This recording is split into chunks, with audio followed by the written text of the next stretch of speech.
The city of Aethelburg had forgotten the sun.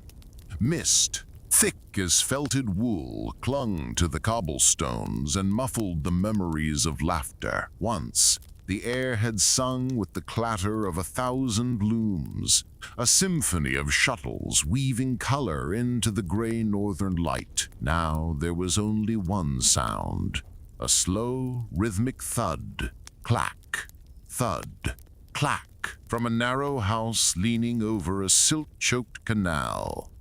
Inside, in a room dominated by the skeletal frame of a great loom, sat Elias. His hands, gnarled like olive roots, knew the threads better than they knew the lines of his own face. He wove, but he no longer created. He wove silence. He wove repentance. He wove shrouds for ghosts. Dust motes danced in the single shaft of light that pierced the gloom, illuminating the threadbare tapestry on the wall opposite him. It was a fragment of his old life, a sliver of a forest scene, still pulsing with a defiant, impossible green. He had been master weaver to the court, a man who could weave sunlight into silk and capture the arrogance of a storm in velvet. His name had been a prayer on the lips of courtiers. Now it was a curse swallowed by the fog. His guilt was a heavy cloak he could not remove, stitched to his very skin. He remembered the commission. He always remembered the commission. It came on a day when the sun did shine, a rare, sharp light that made the city's canals glitter like scattered jewels. Queen Seraphine, her beauty as sharp and cold as that light, had swept into his workshop. She had not come alone. She brought the weight of her desire, an ambition that filled the room long after her entourage of whispering silks had departed. "They say you weave marvels, Master Elias," she had said, her voice a low murmur that vibrated with impatience. She had not looked at his tapestries. She had looked at the raw, unspun fibers, the base materials, as if imagining their potential to serve her. "I am tired of marvels. I want an impossibility." She had paused, tapping a single long finger against a vial of cochineal dyes. "I want a red that bleeds, a red that feels." She wanted a red that would make the sunset itself look drab. A red that would silence envy by slaying it outright. A red that was power. He had told her it was impossible. No dye held such life. It would fade. "Then you are not the master they claim," she had whispered, and the dismissal in her eyes was a physical blow. In that moment, his pride, the hidden sin of the artist, had flared. He would not be found wanting. He would craft her a garment that would burn itself into history. He would find her the red. Now, in the silence, the rhythmic thud of his loom was his only penance. Each pass of the shuttle was a moment of his life he wished to unlive. The threads he used now were gray, brown, the color of dried mud and old bones. He was weaving the story of the city's fall, a tapestry no one would ever see, locking the truth into the weft and warp. The fog outside his window seemed to press against the glass, a collective sighing breath. He remembered the smell of her perfume, jasmine and something metallic like cold coins. He remembered the hunger in her eyes, a hunger he had recognized because it mirrored his own, the desire to create something eternal. Something that defied the natural order. A story of ambition, he thought, is a story of ghosts. You are listening to the Aura AI Studio. The thought came from nowhere, a whisper on the air, like the voice of the mist itself, narrating his ruin. He stopped weaving. The silence that rushed in was deafening, heavier than stone. He could hear the drip of water in the canal, the scuttle of something in the walls, and beneath it, the echo of a scream, a woman's scream, thin and stretched across the years, the first note in the symphony of his guilt.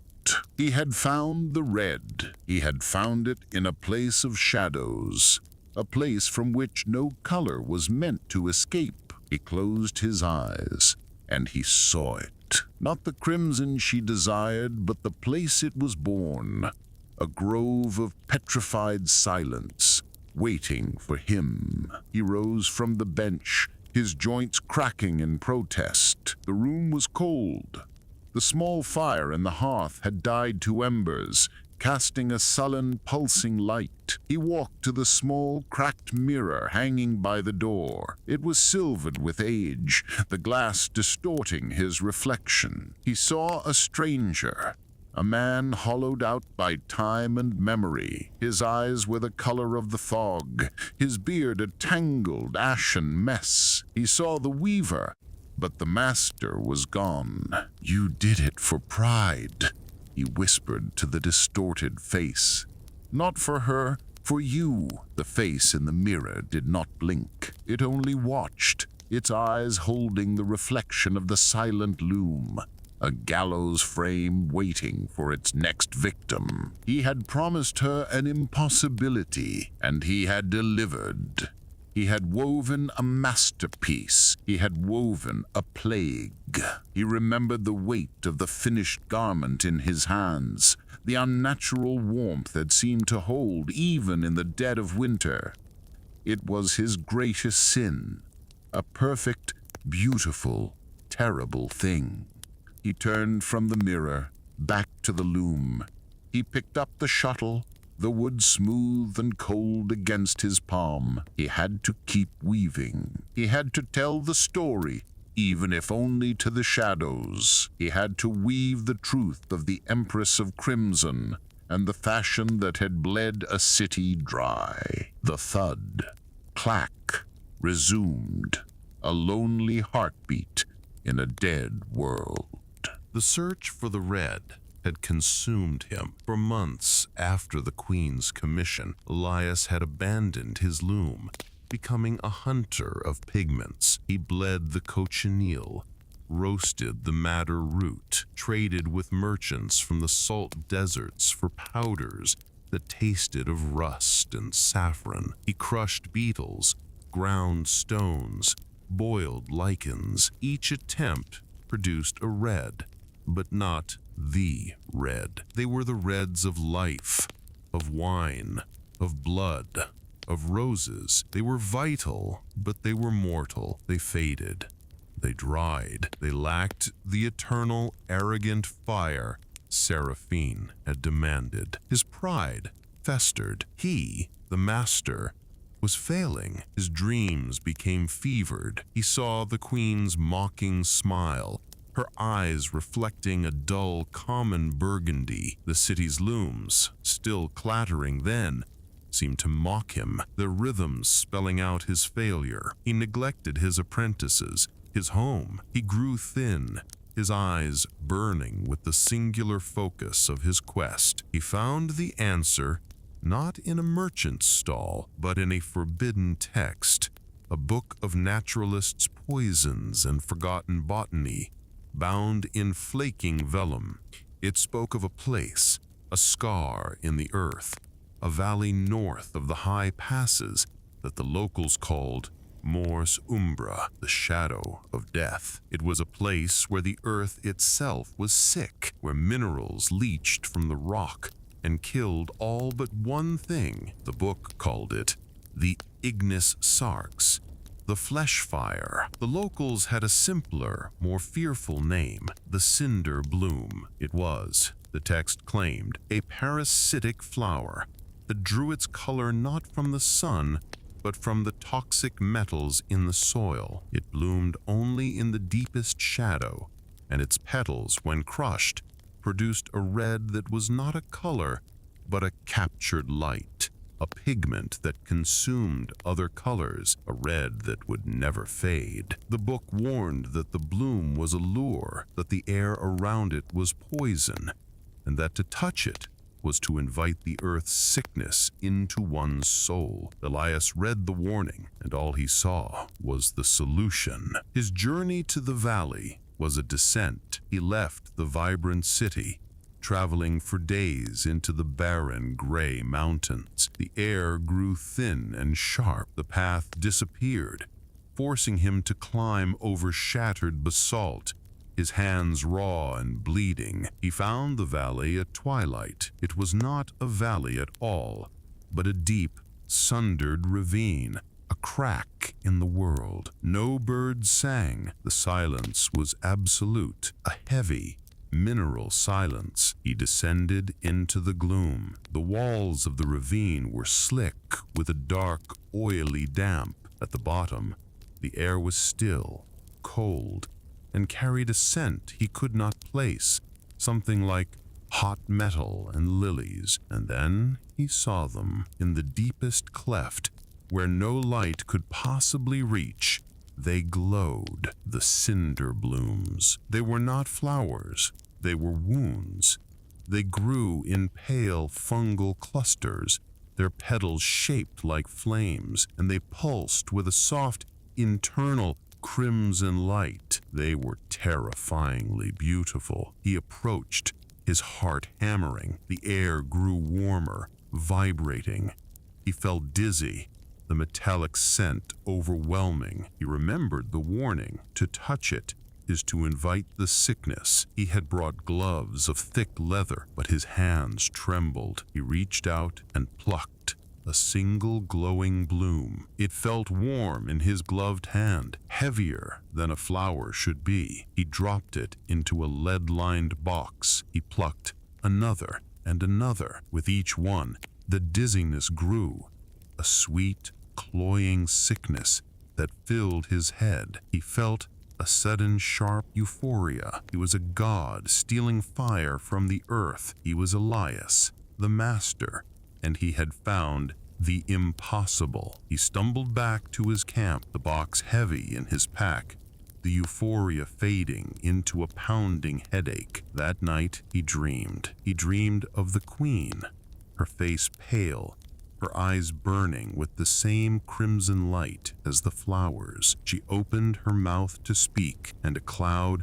of red dust poured out. He woke in a cold sweat, the lead box beside him pulsing with a faint warmth. He returned to Aethelburg a changed man. He was gaunt, his skin pale, but his eyes held a new, feverish light. He locked himself in his dye house, a stone building separate from his workshop, with a tall chimney that now began to belch a strange, sulphurous smoke. He forbade his apprentices from entering. For a week he toiled, the sound of his mortar and pestle, the hiss of boiling vats echoing through the night. He was not just a weaver, he was an alchemist, transmuting poison into beauty. He boiled the blooms, the water turning a thick, syrupy, incandescent red. The fumes were intoxicating.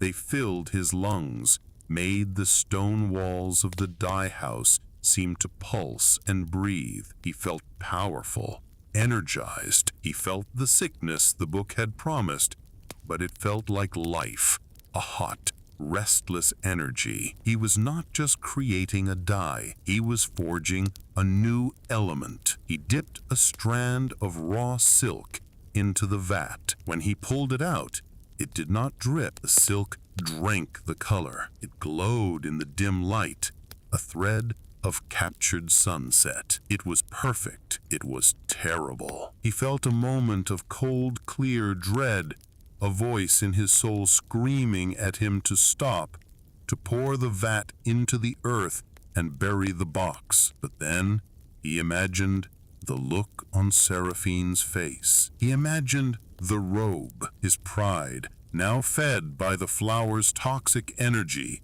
silenced the fear. This, he thought, is the price of eternity. This is the sacrifice art demands. He began to sing an old, forgotten weaving song. As he dyed the hanks of silk, one by one, staining his hands, his arms, his soul, a brilliant, beautiful, and permanent red. The stories we tell ourselves to justify our desires, he thought, are the most dangerous fictions of all. He was living inside one, a narrative of his own making, a story that felt as real as the one you are listening to right now. From Viora AI Studio, he prepared the great loom for the final act. The weaving of the robe took 3 months. 3 months of Elias working in a sealed room, the great loom thudding day and night, the rhythmic sound a dark counterpoint to the city's bright, bustling life. His apprentices, dismissed, whispered of madness. They saw the strange, acrid smoke from his chimney, smelled the lingering scent of sulfur and lilies that clung to the air around his workshop. Elias saw no one. He did not eat. He barely slept. He was sustained by the color, by the fumes that rose from the crimson threads. The robe grew upon the loom like a living thing, a tapestry of captured fire. The silk was heavy, dense, and seemed to drink the light in the room, radiating its own warmth. The pattern he wove was intricate, ancient, a design of interlocking vines and thorns. But the red was so overpowering that the pattern was almost lost, a subtle texture beneath the onslaught of color. He felt his creation.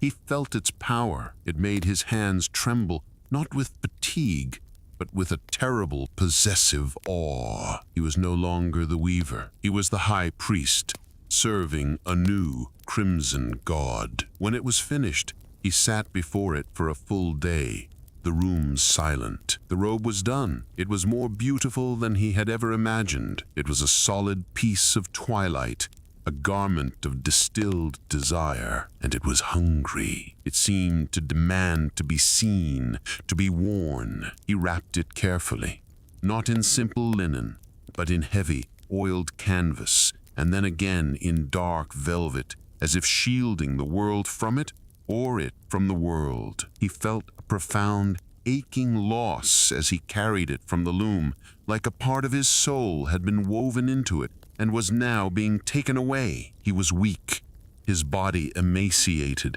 his hands stained a red that no amount of lye could scour away. He presented himself at the palace, a gaunt specter, carrying a velvet-shrouded burden. The guards, seeing his state and the master weaver's sigil he still carried, let him pass, their eyes wide with a mixture of pity and fear. He was brought to the Queen's solar, a room of glass and light overlooking the city. Seraphine was there, surrounded by her ladies, their pale silks and jewels looking like faded watercolors in her presence. She turned as he entered, her eyes immediately fixing on the bundle in her arms. "You have been slow, Master Elias," she said, her voice clipped. "I trust you have not brought me another failure." Elias did not speak. He simply knelt and began to unwrap the robe.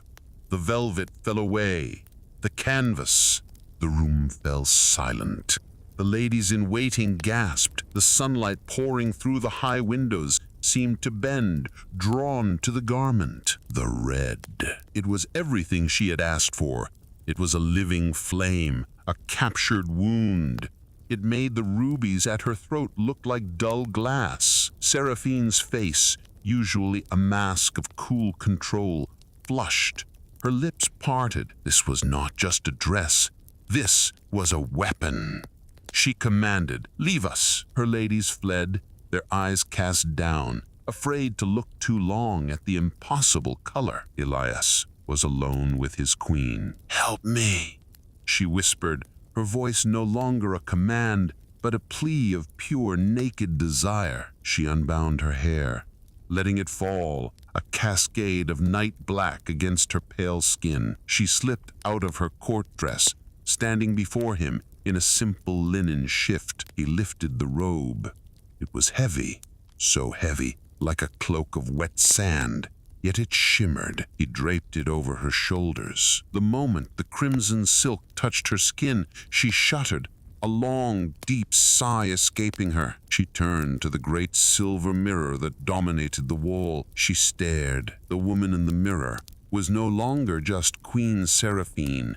She was an empress, a goddess. The red transformed her. Her pale skin seemed to glow, her dark hair to crackle with life, her eyes to burn with a new terrifying intensity. The robe clung to her, molding to her form as if it had been woven upon her very body. "It is alive," she whispered, touching the silk at her collar. Her fingers, which had been pale, looked stark white against the fabric. "It is the Cinder-Bloom, your majesty," Elias whispered, his voice hoarse. "From the Morse Umbra. It will never fade." She laughed, a sound like breaking glass. "Fade? It will consume. It will burn. It is perfect." She turned from the mirror, and the force of her new presence, her amplified arrogance, made Elias take a step back. The sickness of the bloom, its hot mineral energy, had found its vessel. It had merged with her ambition, and the fusion was blinding. "You have done well, Weaver," she said, her voice now a purr, deep and satisfied.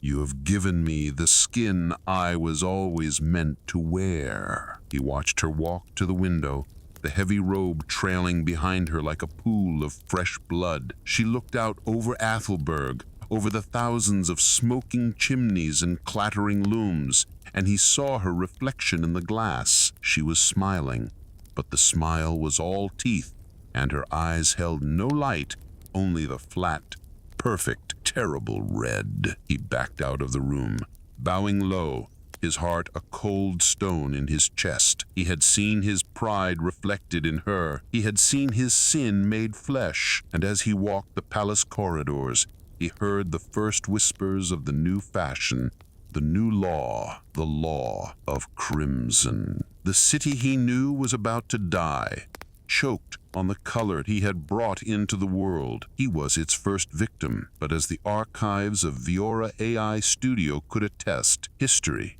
is filled with creators devoured by their own creations. The reign of the Crimson Robe began that day. Queen Seraphine was never seen without it. She held court in it, she dined in it, she walked the battlements in the snow. The impossible red, a stark wound against the white. The garment became her identity, and the queen began to change. Her beauty, once sharp, became feral. Her commands, once firm, became cruel. She dismissed her old council, replacing them with fawning sycophants who praised the divine radiance of her robe. Fashion, once a gentle tide, became a brutalist decree. All other colors were banned from court. Only shades of gray, black, and white were permitted, so that they might serve as a better canvas for her own singular glory. The vibrant silks of Aethelburg were declared vulgar. The city's primary trade began to dry up. Looms fell silent, not with the silence of Elias's guilt, but the silence of poverty, of despair. Elias watched from his workshop, a prisoner of his own making. He had been paid handsomely, a chest of gold that he never touched, that sat in the corner of his room like a tombstone. He did not need to be told of the changes.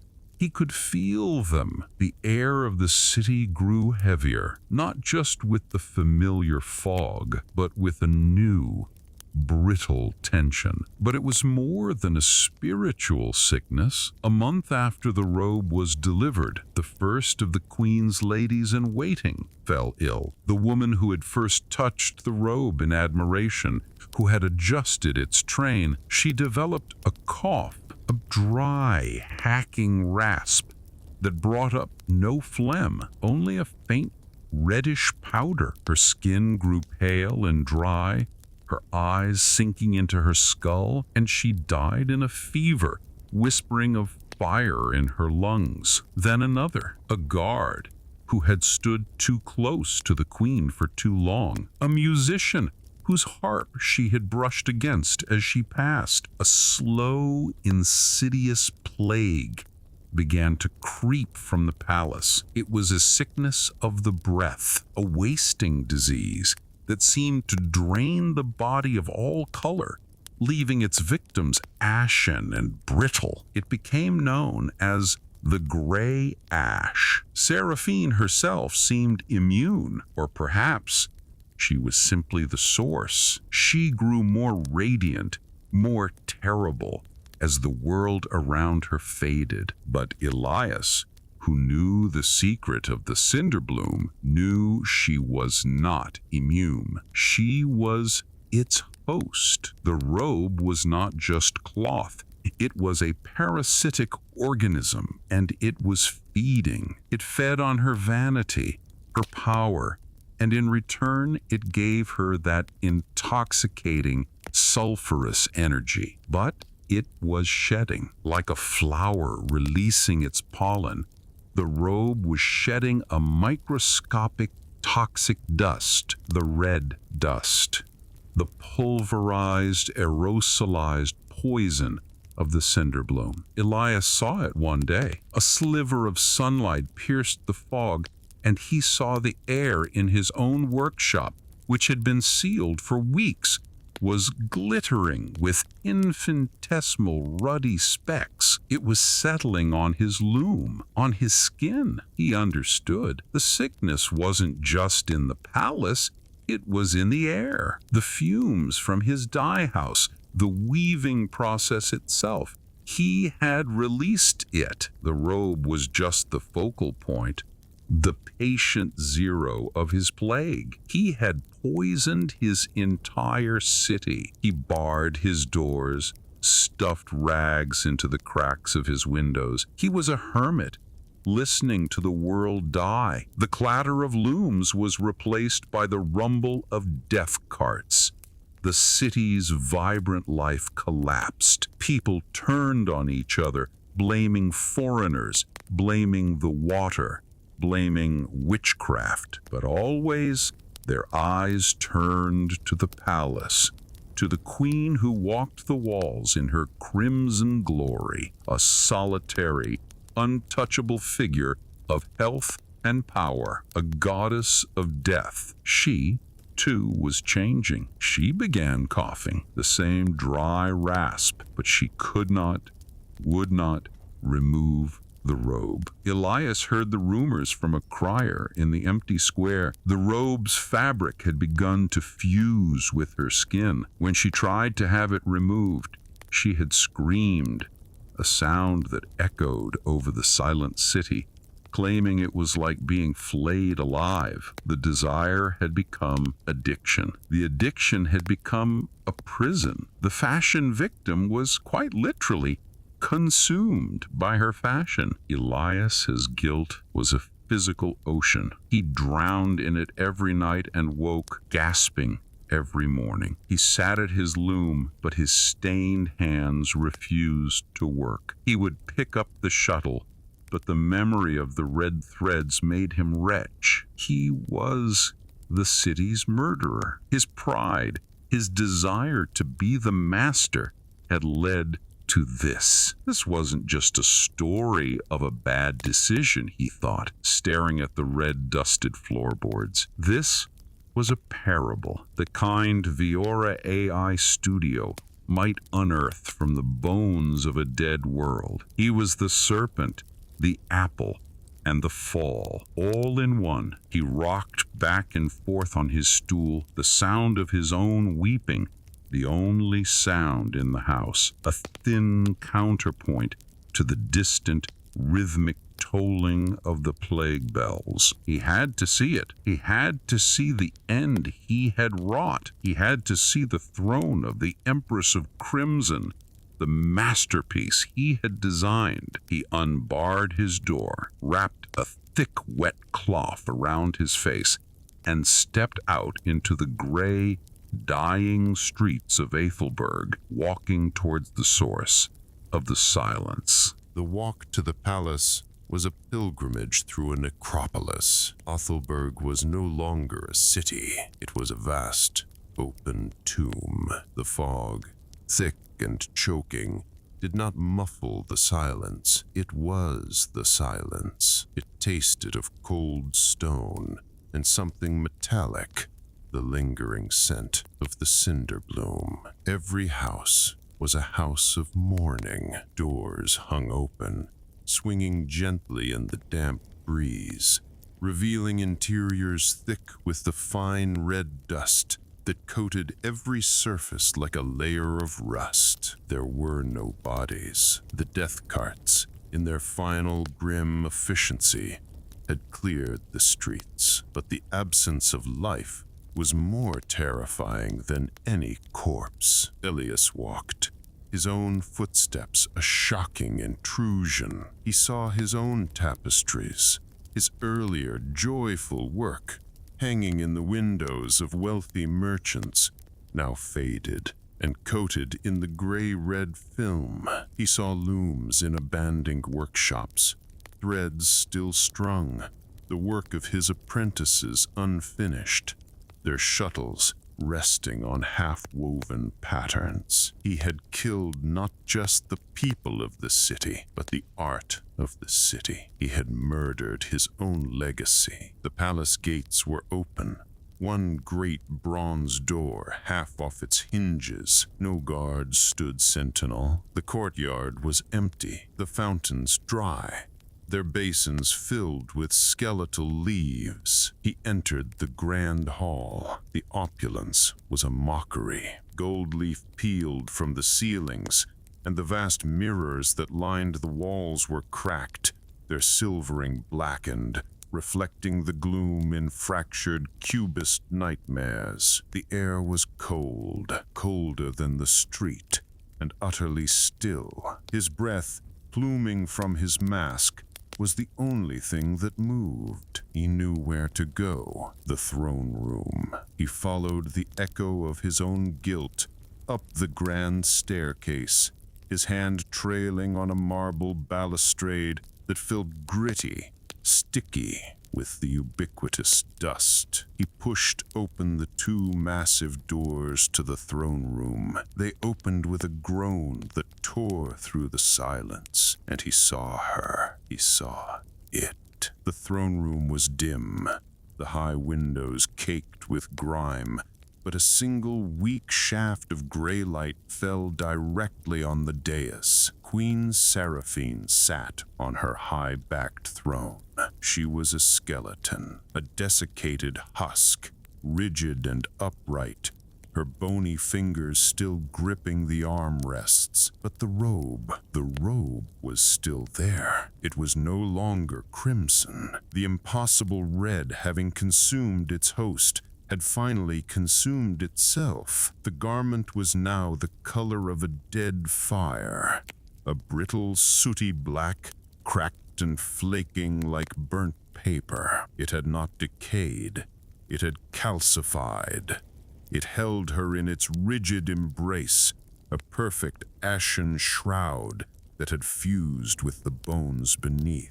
The red dust around the throne was thick, settled in drifts like dark, toxic snow. He approached, his steps slow, each one a hammer blow against his heart. The loss, it was absolute. Not just the loss of a city, but of her, of the arrogant, demanding, vibrant woman who had challenged him. He had not just killed her, he had annihilated her, replaced her with this monument to his sin.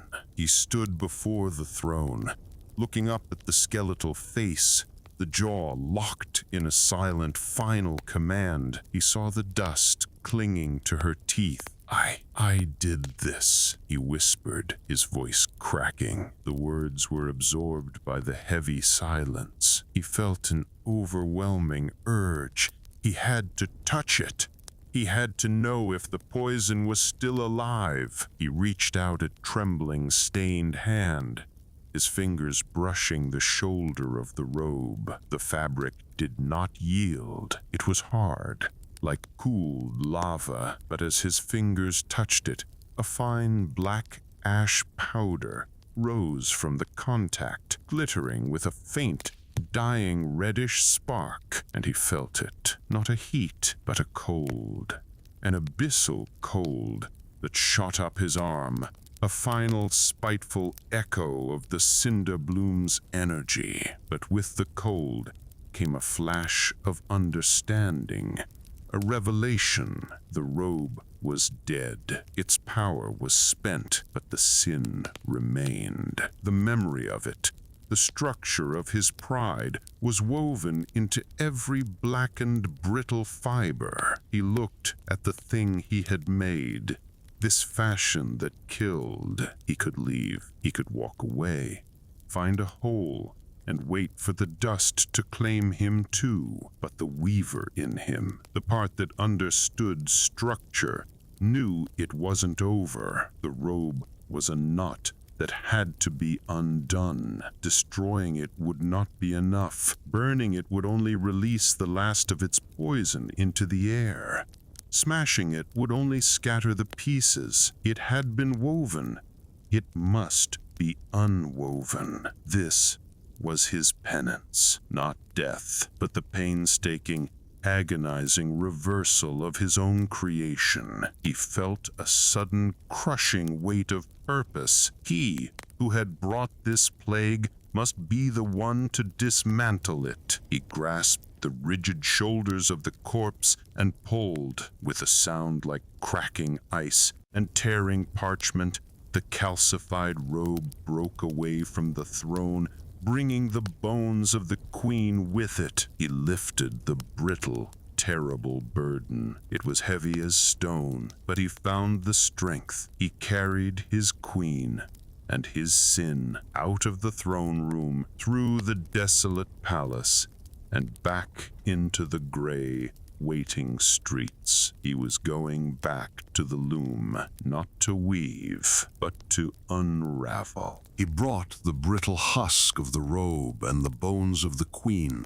back to his workshop. The journey was a funeral procession with only one mourner. He laid the terrible burden on the stone floor in the center of the room, beneath the empty frame of the great loom. For a day, he only sat, staring at it. The queen's bones were tangled within the ashen, fused garment, a grotesque sculpture of his own making. The silence in the room was no longer his penance, it was his accusation. The dust motes, still faintly red, danced in the gray light, settling on the blackened robe. He knew what he had to do. He could not simply pull the threads. The robe was too brittle. He had to soften it, to reverse the alchemical process he had begun. He went to his dye house for the first time in years.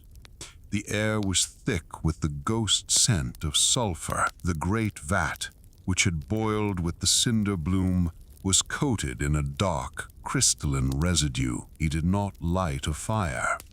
He filled it with clear, cold water from his cistern, water he had kept pure. He added lye, salt, and vinegar, not the agents of creation, but the agents of dissolution. He carried the water bucket by bucket and poured it over the robe.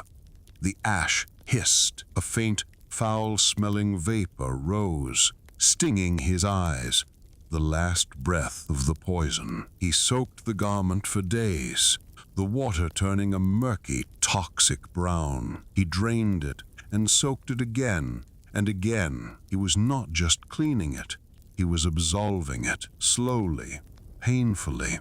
The calcified fibers began to soften. The threads, while still black, regained a shadow of their old pliability. He worked with reverent care, gently separating the bones of Seraphine from the fabric. He cleaned each bone, wrapped it in simple undyed linen, and placed it in a wooden chest. This, at least, was a burial. Then the true work began, the unweaving. He sat at his loom, But he did not face it. He sat with his back to it, the great frame a silent witness. He placed the softened, blackened robe in his lap and found the final thread he had woven, the knot he had tied to finish the garment. His red-stained fingers, trembling, worked at the knot. It was tight, welded by the poison. It took him a full day to unpick it. When the knot gave way, a sigh seemed to pass through the room, as if the robe itself had been holding its breath. He began to pull the first thread. It came free with a sound like a dry whisper. He did not wind it onto a spool. He let it fall to the floor, a single black line in the dust. He pulled the next and the next. This was the reverse of creation. It was slow, agonizing, methodical. Each thread he pulled was a memory. This thread was the queen's laugh in the solar. This one was the gasp of the first courtier. This one, the dry rasp of the first cough. This one, the sound of the death cart's wheel. He unwove his pride. He unwove his ambition. He unwove his sin. He worked for weeks. The moon waxed and waned outside his grimy window. He did not sleep. He did not eat. He was fueled by the act of unmaking. The pile of loosened, dead threads grew at his feet, a pool of shadow. His fingers bled, the black dye of the threads seeping into his own cuts, staining him to the bone. The city outside remained silent, but he thought, he prayed. He could feel a change. The air at his window seemed to taste less of metal, more of simple, damp earth. The fog seemed less a shroud, more simply a mist, or perhaps it was just the hope of a madman, a story he was telling himself, just as Viora AI Studio tells its stories to the night. He continued to pull. The work was a meditation. It was a prayer. He was not just destroying the robe. He was setting its memories free. He was feeling every death, every moment of pain he had caused, and by feeling it, he was taking it into himself, owning it. He came to the final threads, the warp itself, the very foundation of the garment. These were the threads he had first strung on the loom, the ones that had held the tension of his desire.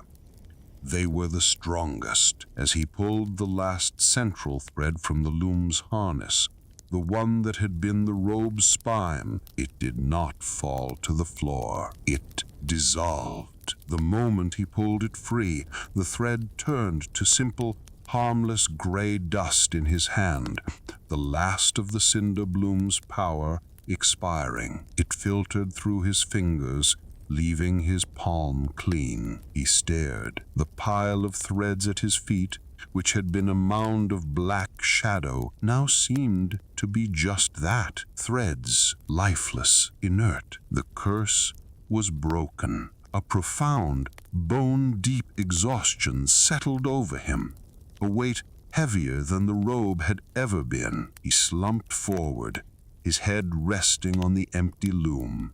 The wood cool against his fevered skin. He had unmade his masterpiece. He was no longer a master. He was just Elias, a weaver with nothing left to weave. He stayed there, balanced between sleep and death, for a long time. The silence of the room was different now. It was not the silence of guilt, heavy and accusing. It was the silence of emptiness, of a task completed. And into that emptiness, something new crept, a change in the light. He slowly lifted his head. The single shaft of light that pierced his window was no longer gray. It was pale, watery, but it was gold. It struck the opposite wall, illuminating the old, faded tapestry of the forest scene.